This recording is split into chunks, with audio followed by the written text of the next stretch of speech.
खै जुनी काटे पनि पुग्दैन तिमीसित।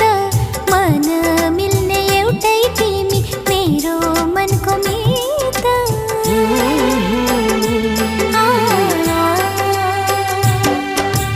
मखमली पछौरीले सानो मुहार छोपेको